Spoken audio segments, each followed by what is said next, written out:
O vídeo a seguir traz informações a respeito dos tributos e impostos em produtos e serviços no Brasil, abordando um pouco a respeito do conteúdo histórico e alguns dos impostos que são cobrados.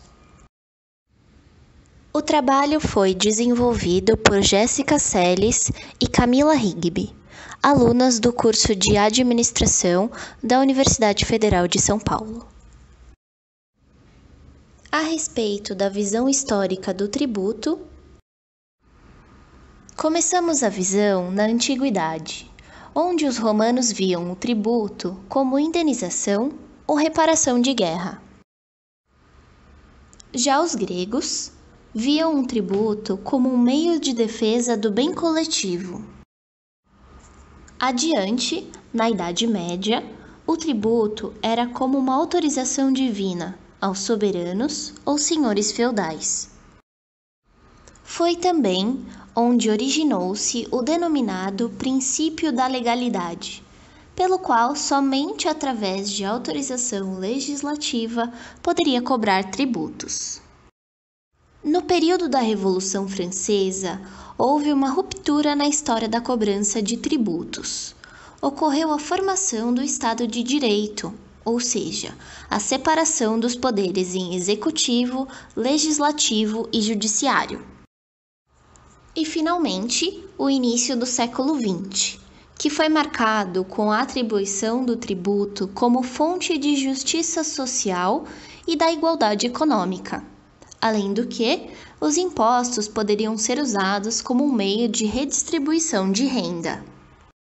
Partimos, então, para a história da tributação no Brasil. A tributação no Brasil tem seu início registrado na época colonial, onde a primeira forma de tributação, não escrita e nem declarada, foi a exploração do pau-brasil e outras riquezas do solo brasileiro na chegada dos portugueses, que, de certo ponto de vista, é um tributo à monarquia portuguesa daquela época. A primeira fase de tributação no país, que era constituído de 15 capitanias hereditárias, antes chamadas donatárias, serviam exclusivamente ao interesse do rei português Dom João III. Em cada uma destas capitanias havia um capitão-mor, que atuava como órgão tributário das atividades dentro daquele território. Podemos dar um destaque na atuação de Martim Alfonso de Souza, que foi o primeiro donatário da capitania de São Vicente. Em 1958, foi criado um governo geral, em substituição à atuação das capitanias, ainda representando os interesses de Portugal, entrando assim na segunda fase.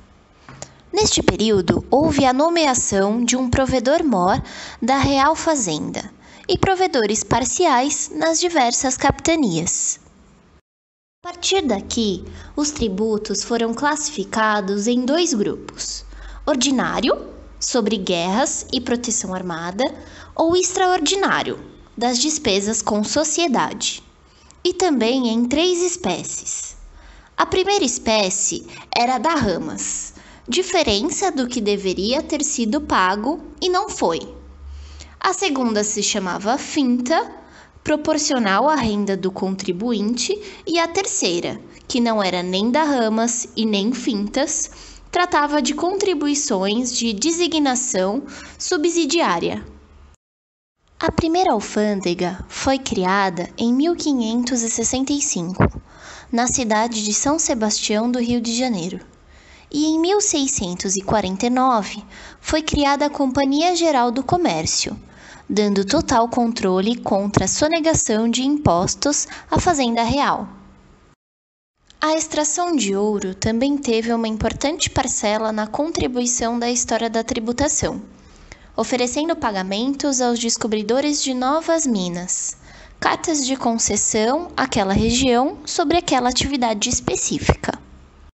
Na época do açúcar, entre 1630 e 1654, na região de Pernambuco, havia uma Constituição Brasil-Holandesa, que estabelecia a figura do escuteto, responsável por cobrar impostos naquela região.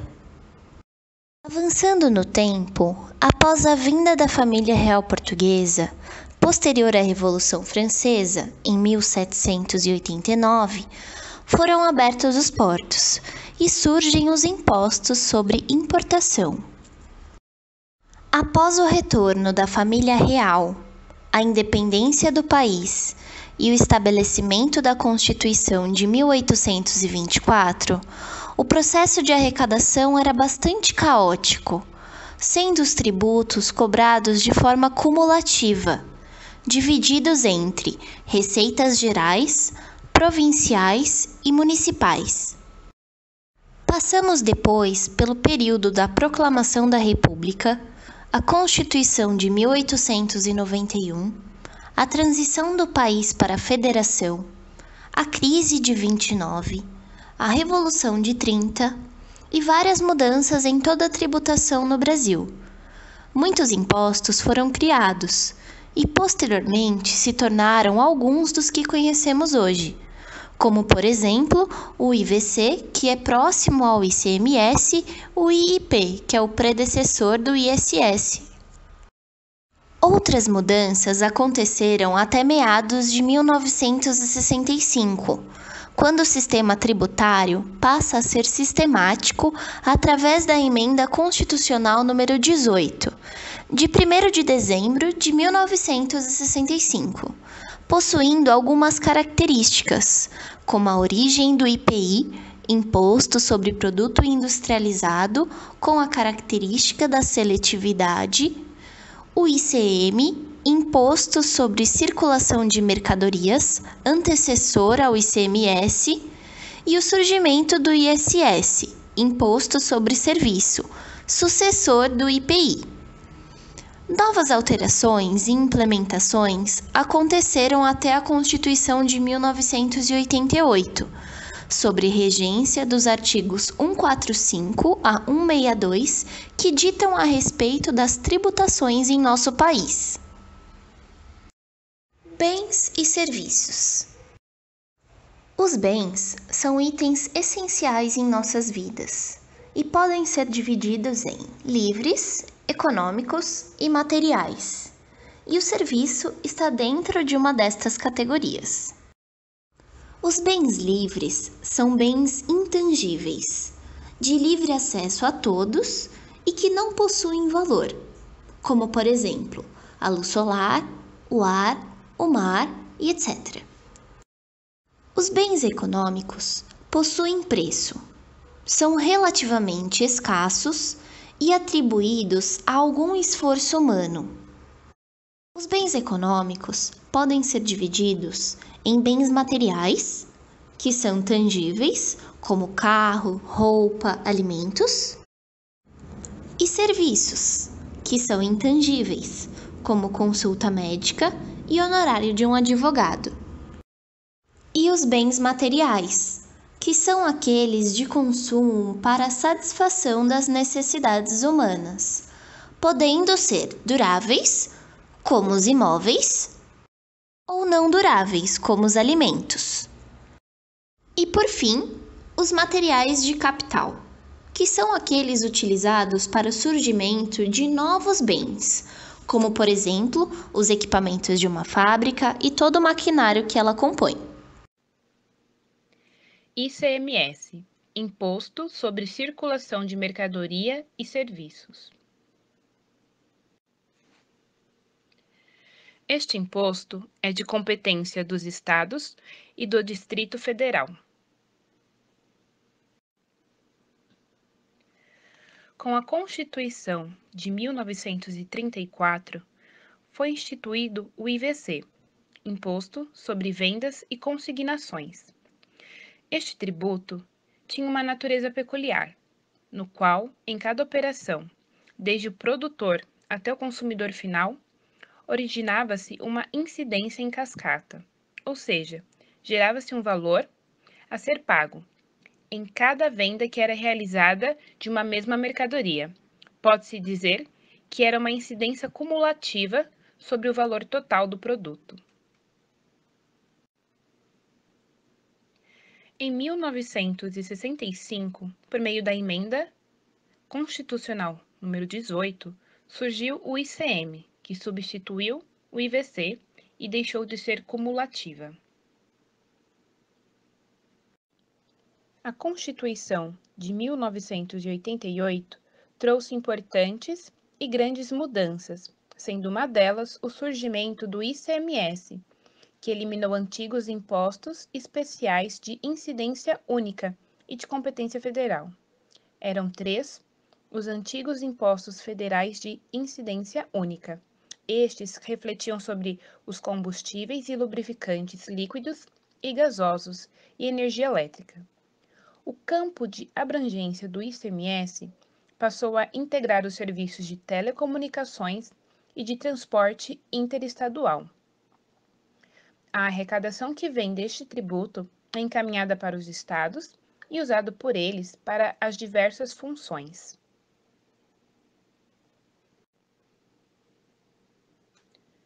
O ICMS deverá ser pago por qualquer pessoa física ou jurídica que realize com frequência ou em grande quantidade alguma atividade que se caracterize como uma ação comercial, operações de circulação de mercadorias ou serviços de transporte interestadual ou intermunicipal e comunicações.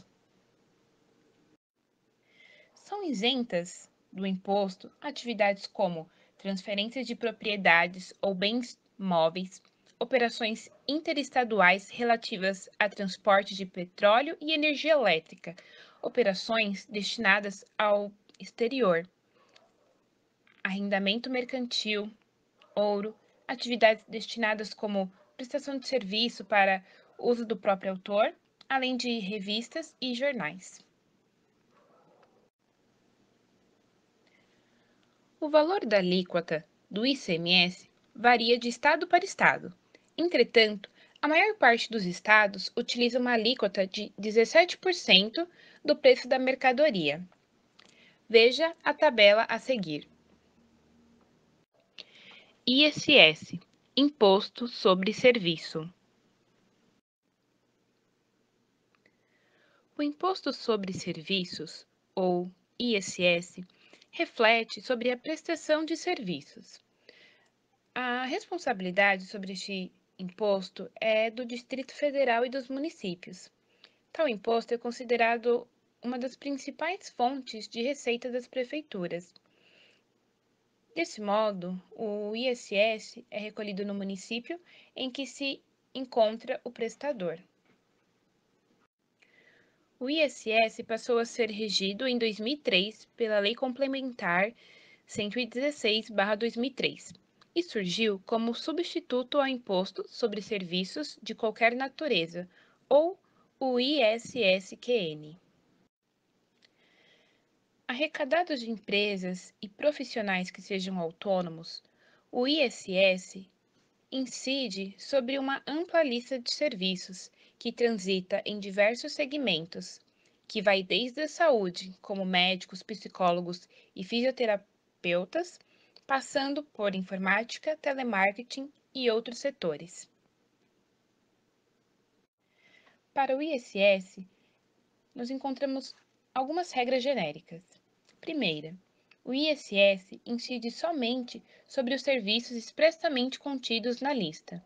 Segundo, o ISS é devido apenas sobre a parcela de serviços, mas não sobre o fornecimento de mercadorias.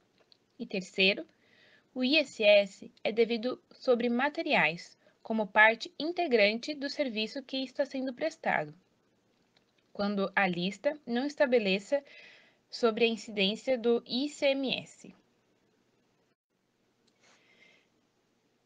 Dentre a ampla lista de serviços que incide sobre o ISS, nós vamos exemplificar alguns, como serviços de informática e congêneres, serviços de pesquisas e desenvolvimento de qualquer natureza, serviços de saúde, assistência médica e congêneres, serviços de cuidados pessoais, estética, atividades físicas e congêneres, serviços relativos à hospedagem, turismo, viagem e congêneres, serviços relativos à fonografia, fotografia, cinematografia e reprografia.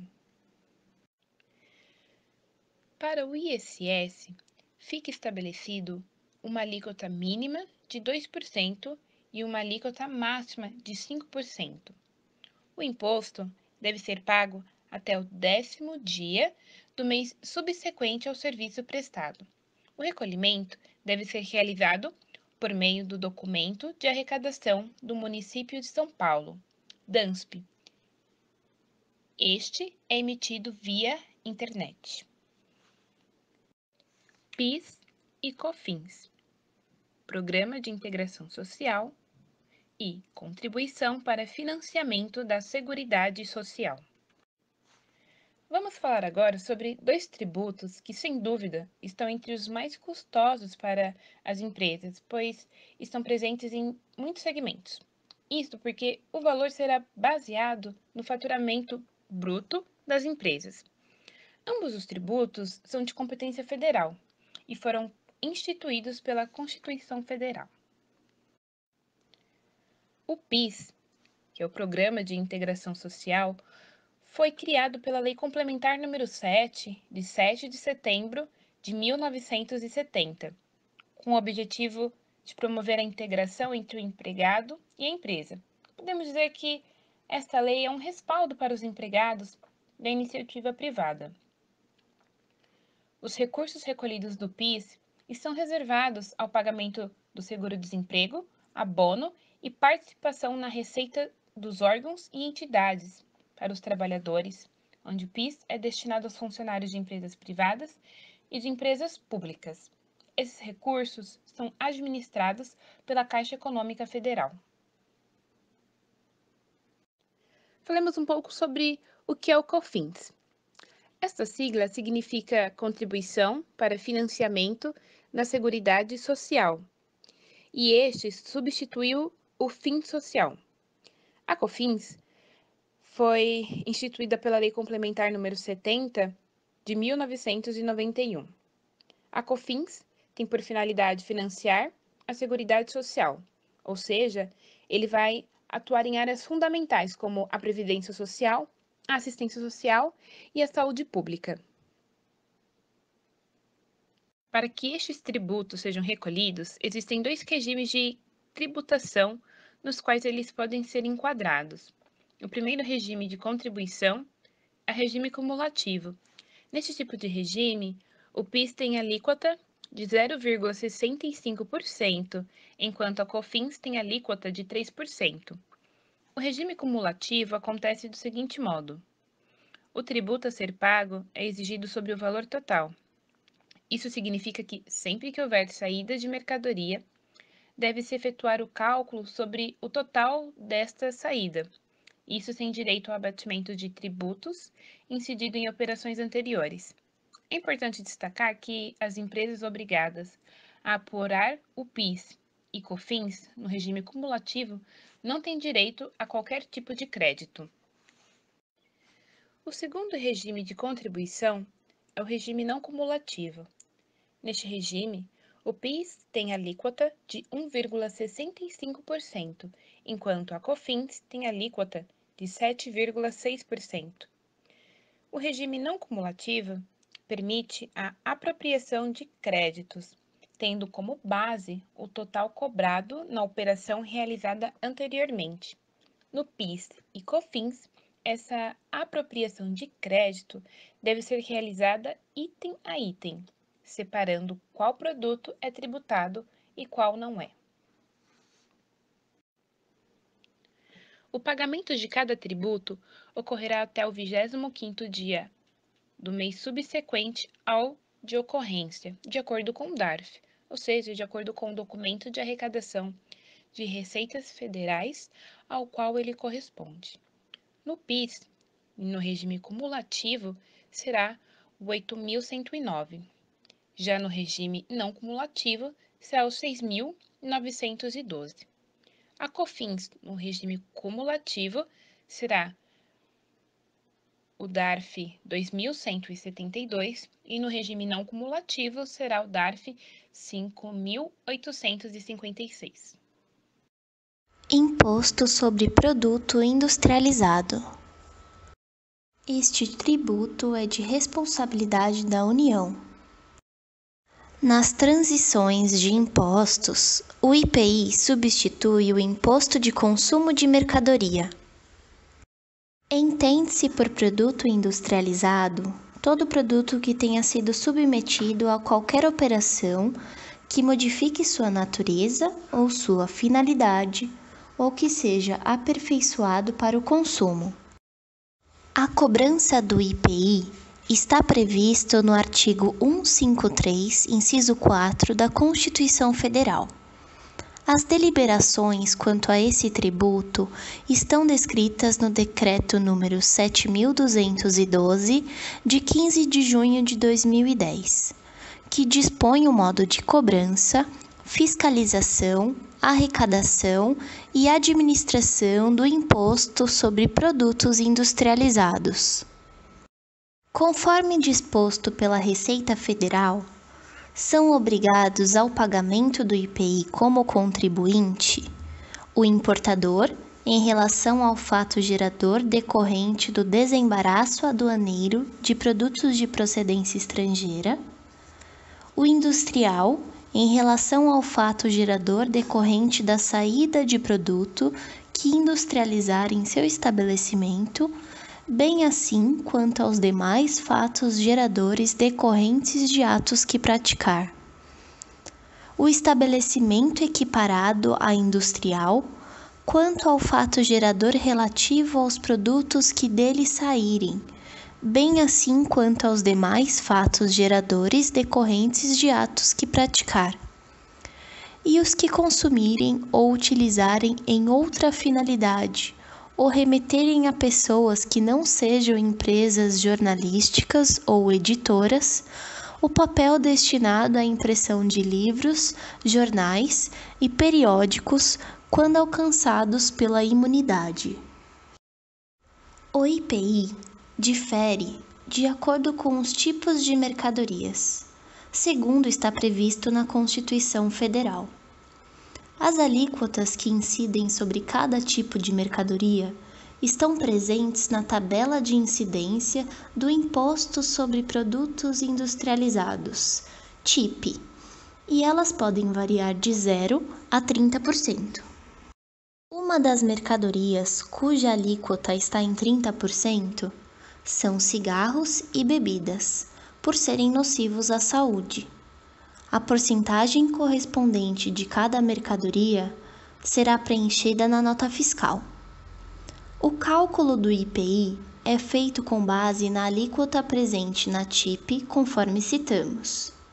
No caso das indústrias, o valor do IPI é calculado em relação ao valor da nota fiscal da mercadoria. Imposto sobre importação. O imposto de importação é uma tarifa alfandegária, também conhecida como tarifa aduaneira. Este é um tributo federal, no qual somente a União tem competência para instituí-lo e está previsto na Constituição Federal, no artigo 153. A obrigação jurídica de pagar este tributo ocorre a partir do momento em que alguma mercadoria estrangeira entra em território nacional. Este tributo de importação tem aplicabilidade estritamente econômica, ou podemos chamá-lo também de regulatória. Por tal motivo, este imposto é considerado extrafiscal. Segundo José Nabais, a extrafiscalidade tem por finalidade principal ou dominante a consecução de determinados resultados econômicos ou sociais através da utilização do instrumento fiscal e não a obtenção de receitas para fazer face às despesas públicas.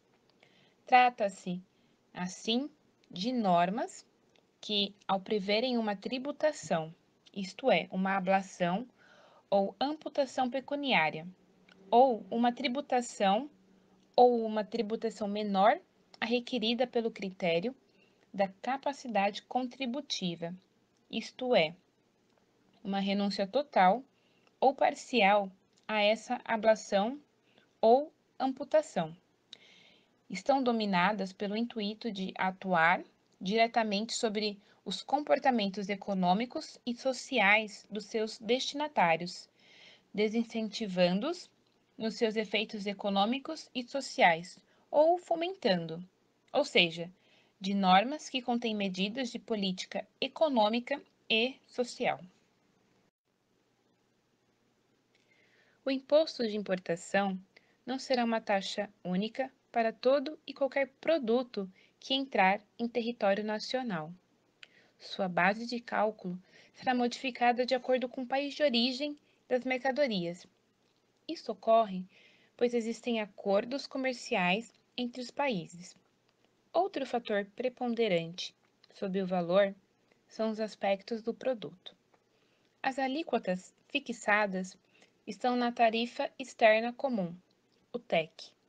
Esta é uma tarifa aduaneira, utilizada pelos países do Mercosul, e é baseada na nomenclatura comum do Mercosul, o NCM. A base de cálculo do imposto de importação é o valor aduaneiro, o mesmo que dizer que ele é a tarifa da mercadoria.